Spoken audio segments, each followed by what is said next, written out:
Recently, someone asked a question about whether or not what her boss was doing in a certain situation was right.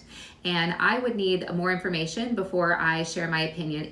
Well, first, for me to decide if I have something to offer there, I need more information. But even before getting there, my first thought was, if something doesn't feel right, it's because it isn't. And this is a useful tool that can apply in probably any situation in life, in the workplace and or personal. When something doesn't feel right, there's a good reason for that. It's because it isn't right. And we don't have to go and make rash decisions off of our gut instinct, but you want to pay attention to and then trust your gut.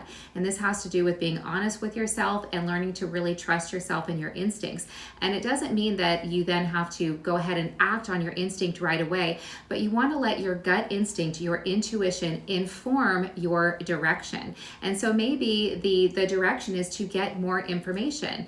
You know what, this doesn't quite feel right. So I'm not going to agree to this right away, but I am going to take a moment or a few minutes to really figure out what my question is, what it is I'm looking to understand better. And then I'm going to write down my question, and then I'm going to follow up with this person before I decide whether or not this is going to be a right action for me.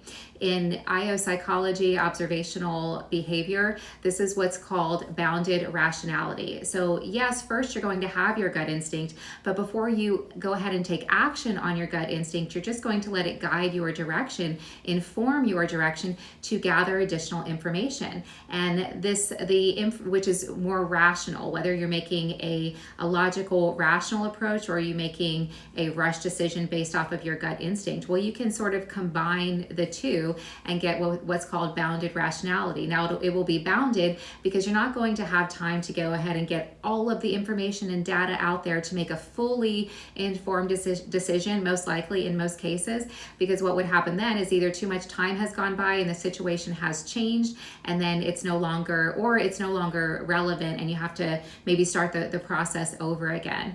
But using bounded rationality, starting with your gut instinct, which requires first being honest with yourself, trusting your instincts and listening to yourself to then let that inform and guide your direction. Okay, I need more information here. And then go get some additional information, whether it's doing some research on your own, asking around, or formulating and then asking your question in a follow-up conversation with that individual. This is going to help you feel more confident in your decisions and make better decisions that will result in better outcomes for you.